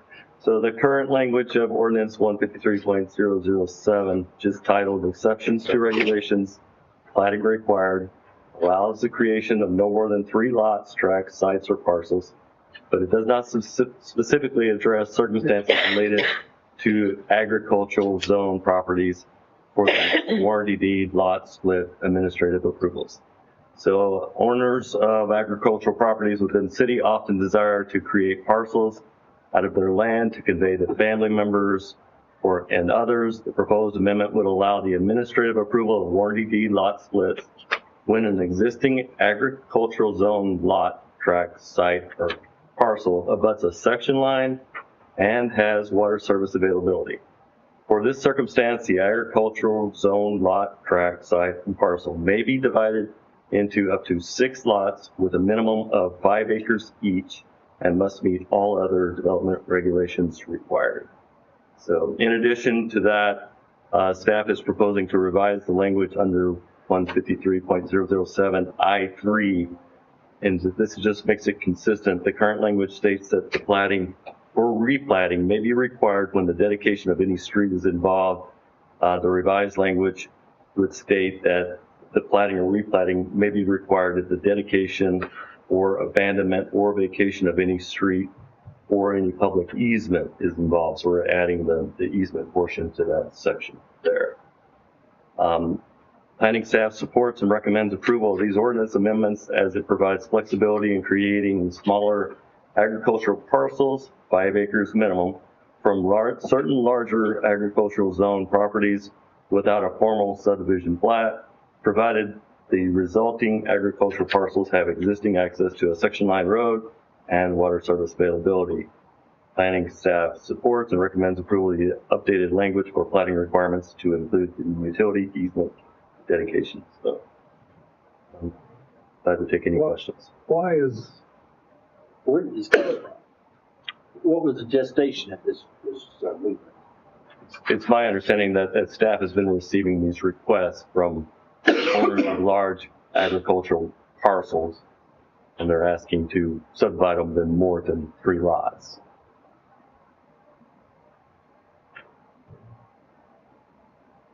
Presently allowed 3, but with the specific agricultural zone and in the circumstances of where they're abutting, they have road access and then also water, then we would allow them to go up to 6 lots. Why does water matter? kind of like you? Just because if they didn't have water, then they would have to bring in water, therefore requiring utility easements and therefore requiring platting. Drill the well. And, well, except the city passed an ordinance not too long ago, you can't drill a well, but I don't think they can enforce that on agricultural land. The water availability is a problem. You can't have it both ways. Yeah. I live on 30 acres, there is no water. I have to drill a well. If one doesn't produce enough, I'm gonna drill another one. I don't. Where you can run water from. A mile? No. They told me I could run one. It's a mile away, 3 directions. I just don't understand the water requirement, I guess. So does this mean that you can split 5 acres into 6 pieces? What are you really saying? So the minimum size of the lot that was created is 5 acres. That's the state ag. That's the minimum size. Oh, okay. So we're just subdividing ag. It stays ag. It starts as ag, ends as ag, 5 acres minimum for the smallest size. So if you don't have water, you're still limited to the 3 lot split? So you have to have water availability. Yes. Whether that's well, I don't see the reason for that, because if you're staying ag and you're gonna do 3 lots, well, let's say you got it at 80 running deep, and you're gonna divide it as many times as you can, or up to 6. But you're running deep, so you don't, not each one faces the section line road. Each one of those 5 acres is gonna drill a well. is that any different right-wise to the guy who's got all of them on a section line road, who's going to, some of them may well want to drill a well anyway.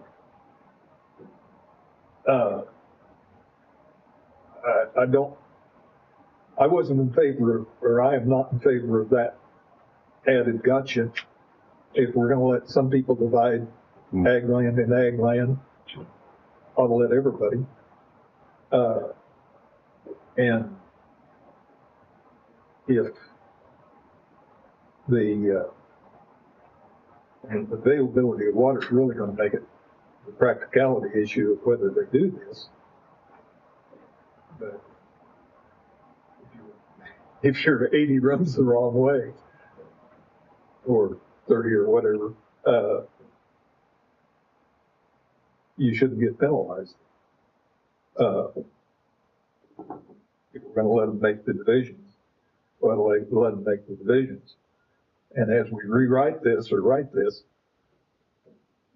we ought to make it clear, because for years, if you divide something, if you can have 3 lot split approvals,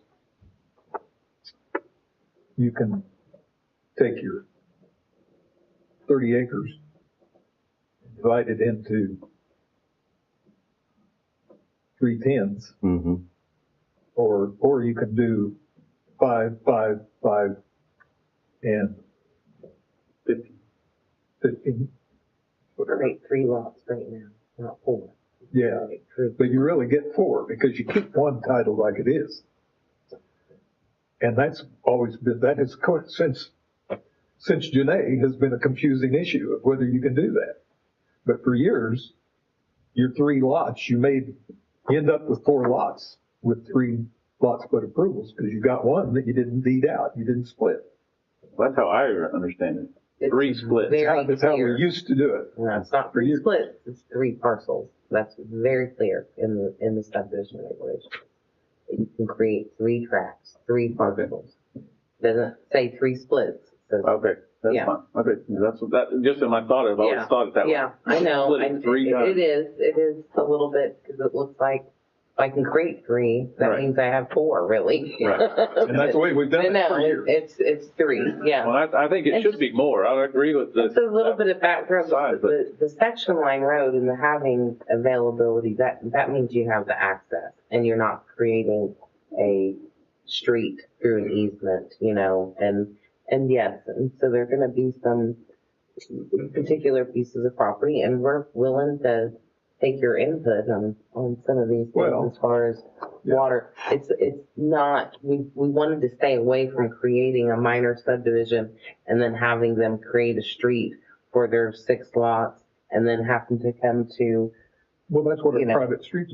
Yeah, and having private streets as long as that they have the frontage. And then we have been, of lately, working with people and with the planning commission chair to make sure that, that they have the proper access, and have the roads. So when you get into 6 lots and you're on a private road and it's gravel, to me, I start getting concerned about the fire hydrant, and I start getting concerned if the fire truck can get down there. So that's what the frontage, where that comes from on the section line road.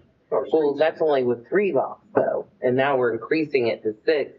So we wanted to put in parameters that would make sure that other parts of the code could be met as well, that aren't just in the subdivision regulation. Because you're technically, and that's in chapter 52 under utilities, if you're in 1,320 feet of water, you have to connect to water. If you're within 300 feet of sewer, you have to connect to sewer.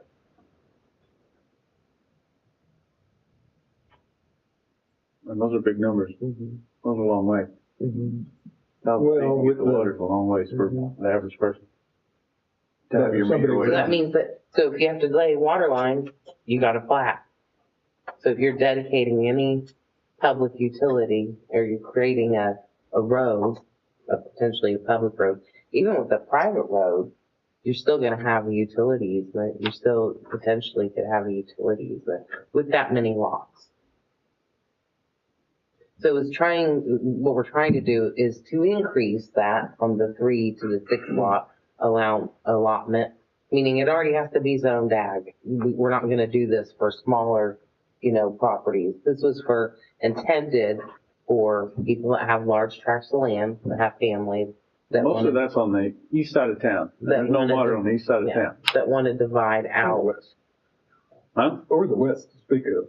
Well, I'm talking large tracts that are still available to do this kind of thing. So they come to us and they say, well, I can only create 3, but I got 4 kids and I want to give each one 5 acres. Well, how do I do this? And then I have to give them the red tape roundabout thing. Say, well, you could divide it in 2, create 2 lots, then go deed that other 15 acres to, a trust or whatever into somebody else's name, and then come back and divide that. Because it's under your current ownership that you can't create more than 3 lots. But this going to 6 eliminates a lot of that confusion. It's just the water requirement is what catches me, hangs me up. So the section line road you agree with, but just not the water? Well, we can amend that. We can take the water requirement out. Well, and I I don't think it makes any difference whether it's on section line or otherwise. I mean, why is that important? Like I said, I don't want to get into creating a small subdivision with a private road with a gravel road where a fire truck is getting down there, and then they don't have any access. There's no fire hydrant because you haven't done a city water line, kind a water main. Most of Newcastle is built that way. Well, yeah, but is that really what? I'm just saying, no, I'm not arguing. But you pay higher insurance. Yeah, those are some of the things. But well, I mean, and I'm here for the health, right? I get it. Safety and protection for all of, But there are places in Newcastle still that the infrastructure is not there, and this hog ties people that live in that area to not be able to use their property and divide it as they see fit in the future. Now, if you want to spend some money, you can fix that. You can't take water a mile. Yeah, you can. It's just money. You can. Yeah, you can. Absolutely. Nope. You sure can. No, that's not okay to require that. It's not. That's what I'm saying. She's not asking you I'm for a mile. That's why I'm saying. 300 feet, right? Right. Well, no, No, you can't divide your property if you don't have water. Oh, no, I'm not talking about this. I'm talking about in general. Yeah. But in order to divide your property, I need to take water a mile to my property in order to be able to City do of that. Newcastle Utilities Department has been very fair with, understanding that people that divide their property, even though that requirement is in there, it's kind of administratively done. That's the utility superintendent. I'm not over that. That's just something that we have to look at when we're looking at warranty deed lot splits and working with other departments. What I didn't want to happen is to create a private road with 6 lots that doesn't have water, and then there's no fire protection. And then the road isn't up to private road standards, you have a gravel road. And so those are kind of the thoughts behind of why we created it this way. Then you're getting into kind of a subdivision. That's why we have the 3 lot limit, because then you're getting into platting requirements if it goes beyond that.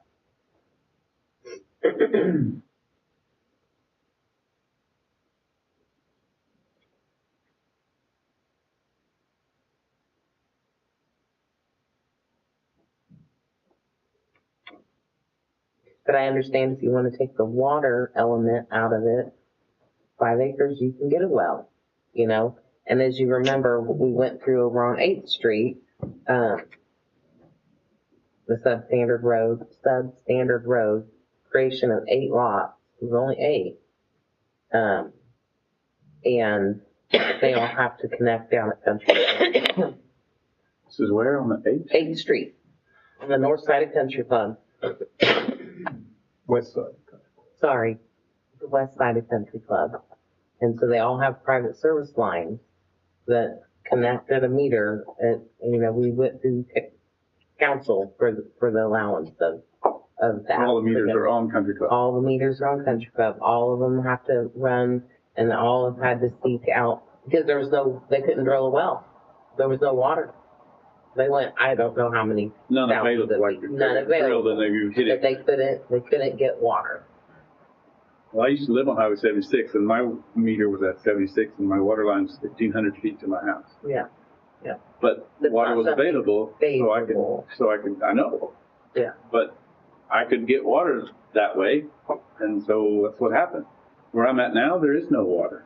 Drill a well or you don't have it, and I'm it's a mile and a half north, it's a mile south, it's a mile west. What if you run into a neighbor that's not gonna give you a private easement for your You water can't, line? because David Reed owns it right now, and he won't let anybody cross That's it. what I'm except saying. The house that he used to own, he owns That's what all I'm the saying. land to Portland, so he ran a water line and a meter to there, so that house has. And the farmers, the Thompsons who planted corn there, did it 3 times last year. So, There's, you know, I'm just saying, I'm playing devil's advocate that by my property where I live, this would not allow me to divide my property for my kids because I don't have water. you can divide it to 3. You can't divide it to 6.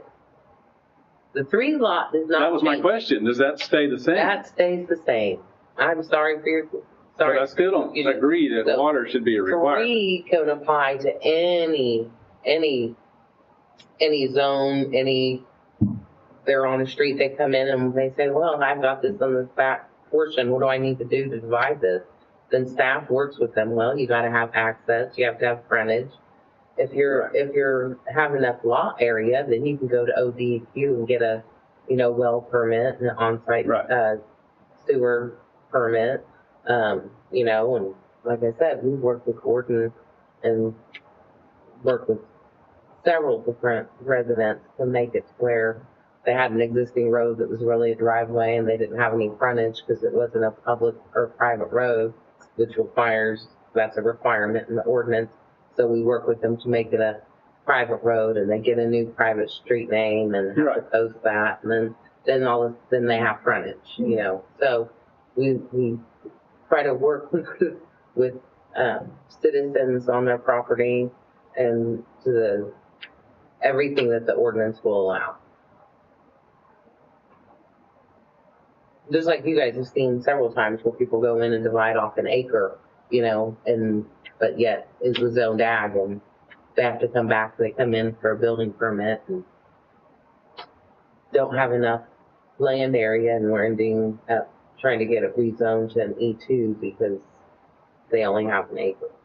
So. Right.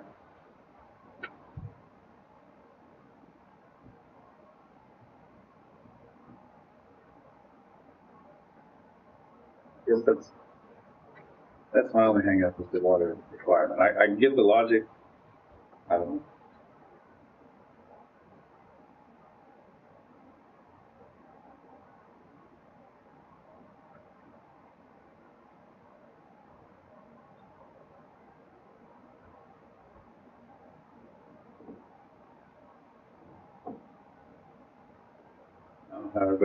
How everybody else feels. I guess both voice my side. I agree with you. I think that's valid.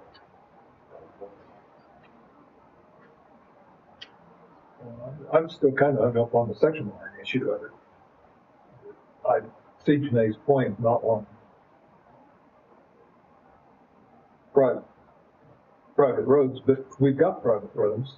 The issue is whether they've got pavement or not. And I really don't have a problem with gravel roads. But how do we want to harass future development? It just,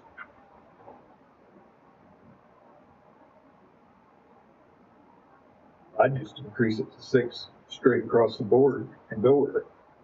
That's where I'm at. And they've got to put in a utility easement, which goes with a road easement. And if private road is private road, they need to fix their street private road standard. It's got to have a base, and it's got to have whatever kind of service we want to make them have. Well, it states that in the word, it's already in there, and it's in that 153.007, the private road standards, it's a 4-inch aggregate base with a 2-inch asphalt top. Right. Which I think it's in there. And everybody comes and doesn't want to do that. Right. And so then you ended up with such, I don't want to make it a precedent and make that a Well, what I'm saying is I think we really ought to amend that to where it can be an aggregate, a gravel road. Which it has that language in there that lets us come, so, but then so you got the 6 lots and that the 6 lots will be allowed to have the gravel road. And then if there's no water availability, then they're gonna drill a well, and then when they don't get a well, there's no water, then they're gonna come to the city and say, well, we want meters on this road, and they're gonna have to run service lines, and they're gonna have to go to city council. It just goes against everything that then is in our plating requirements. Those are, so that you're getting into plating requirements then. And so what we're trying to do is be flexible at the same time as allowing a few more lot splits. And again, this is only for ag properties. It's not for properties that are zoned anything else but agriculture.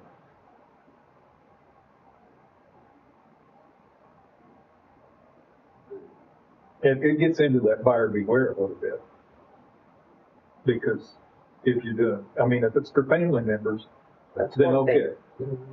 If you've got somebody doing a subdivision with 6 lots and a gravel road, and they buy it, and they are moving out of Oklahoma City and don't know what they're doing, then you're gonna have people come up with a problem, like we did over here off the country club. But there aren't very many places that's gonna happen. And I just think that if I'm a farmer and I want to put my kid on a gravel road, I would be able to, but right now, that takes special dispensation. Right. And we're addressing that. And we're doing it. Jenny's taking care of that. But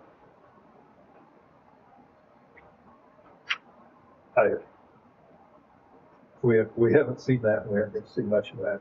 And it's, do you want to, which farmer do you want to restrict? And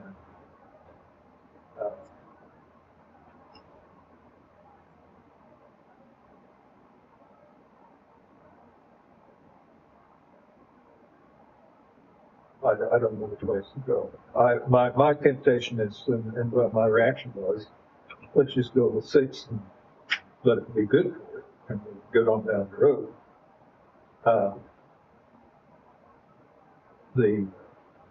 I'd just about as soon have it on an agricultural quarter that somebody's got that he's cutting up. I'd just soon put in gravel road, not put houses all down the frontage. But that's where it is. I would also say we ought to, and maybe it's clear here, I just know that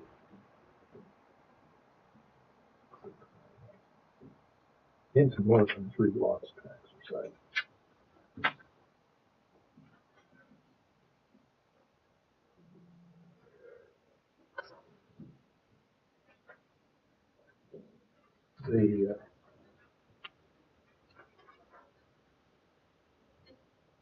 And I guess this makes it clear that it's a parcel, and you're not going to get to keep the one that you didn't deed out, so that works.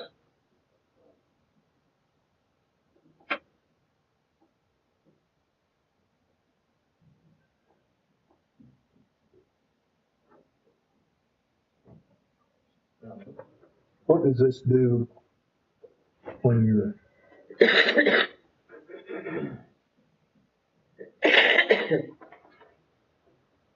person owns a quarter and starts selling it off in 40-acre tracts, just letting make, well, if he's not dividing it, so they have road frontage, he can only do 3 splits. Well, on any of them, you still have to have the frontage and access requirements for that zoning designation. You know, if it's ag, it's 150 feet at the front property line. If it's E1, 2, or 3, it's 100 feet. If it's RF1, I think it's 65 and 50 on a cul-de-sac. I have to go back and look, but you still have to meet your access and frontage requirements for any of them. It doesn't talk about water and utilities in the 3 lot split. Right. And then there is state statute where, ag properties can go in and divide that out. They can go, and they can go to the county when they will have an issue is when somebody comes in and says, I want to put a barn here. Sure. Okay. Where's your frontage? Where's your street? Those are two of the first things that we have to look at. You can't give a building permit when you don't have any way to get to it. So it's a health, safety, welfare protection that's why those requirements are in there. There's nothing about water. The only other thing, like what we're clearing up, is that, plating may be required. That's the other part of this when in a public utility. It is in different sections of the ordinance. Whenever you're dedicating any easement to the city that's going to have public infrastructure, that requires plating. So, you can do that and divide it up as state statute allows. It's just when you come in and you've already divided those lots and you've spent money on a survey and now you think you're not aware and you've got back lots that have no frontage and you only have your front lots that have access to a road, public or private or done in the form of easement, you're going to go back and have to do another survey. And you're going to have to put in utility easements and private road access easements. Well, now, So when we we're put really- in private roads now, they put in a utility easement with them, We make them do that. We ask them to go ahead and do that so they can run all but that doesn't require planning, right? No, we ask that because it's not dedicated to the city. It's a private utility. Okay, that's what I was It's trying not to dedicated to the city. There's not going to be any public infrastructure that's going to run through there. We ask that so that way they don't run into, oh, I want to get, ONG out here and I don't have an easement and then they're having to backtrack. So we try to help, property owners meet all the requirements. So that way when they go and they have a legal lot that meets the zoning requirements, that meets that they can get utilities, that they can get all the services for. Yeah.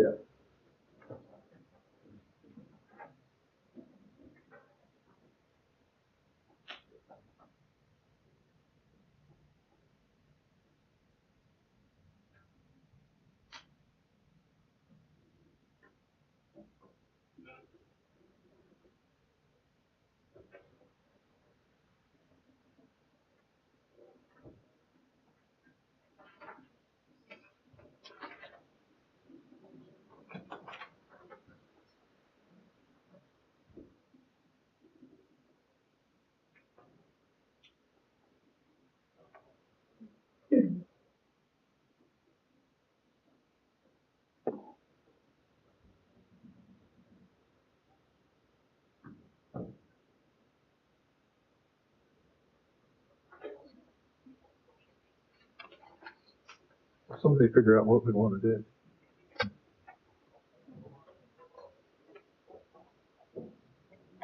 I mean, Jay has thought of one thing that she wants to do, and maybe that's just the easiest thing to do.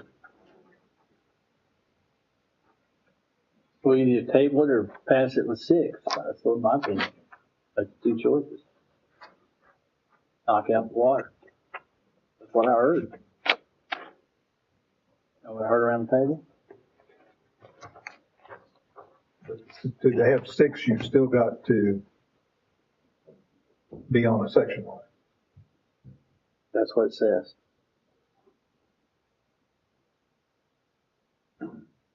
I don't know how you're gonna fix that section line conversation tonight.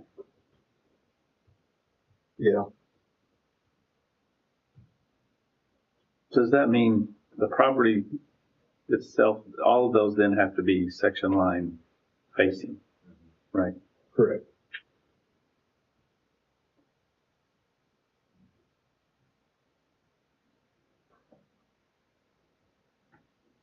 The trade is an allowance of, when you come in for 3 lots and you don't have any road and you have no utilities and you don't have anything, you have no frontage because your lot was a flag lot and you're having to to do a cul-de-sac so I can get you frontage on those other lots, you know. So the trade-off is that you have those, you can split a few more lots, which makes sense. I mean, when you think about it, to me it does. And from where I sit every day, it makes sense. Because then I don't have to say, okay, you don't have frontage, you know, you're gonna have to make a private road. You don't have any water. How are you gonna get water through this, you know? So, which we all know that we don't have sewer everywhere, but water, you know, we have a little bit more availability than sewer. That was my thought process on that. So, you have those things in your zone ag, and also, you know, 5 acres. It's a lot different than subdividing and trying to rezone and try to go down and doing the 27,000 square feet or the half acre size lot.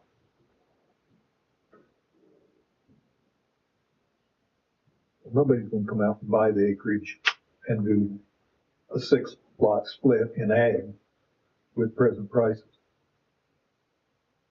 Probably not. Uh, There's not much of it left in Newcastle really to do this, but. right.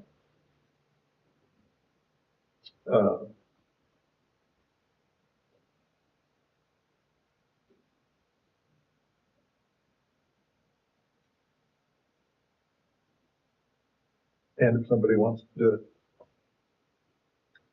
more than 3 lots back in there, they come in and do a PUD and do their road and all that, and they have to go through the driving process.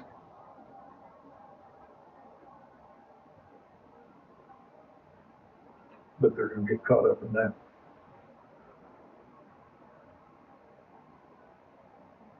Anyway. Or a private road at least.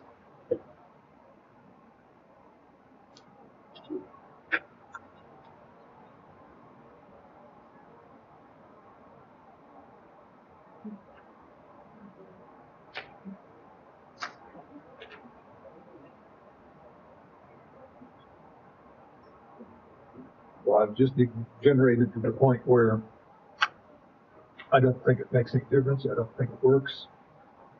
But Janae wants it, and I'm gonna make the motion that we recommend approval of this amendment. With or without water? Without one. Okay with that. So, I have a motion second, all in favor, signify by the raised hand. Be unanimously approved.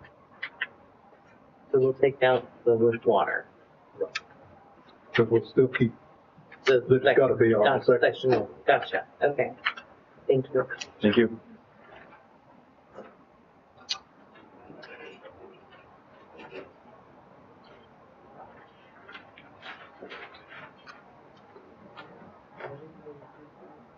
Yes. Thank you. Item number 19. Setting special meeting date. This time I don't think we need one. Probably don't want one. New business? Old business? Or German, so we don't have any. I'll make a motion. And I got a second. All in favor? Unanimous? Thank you all.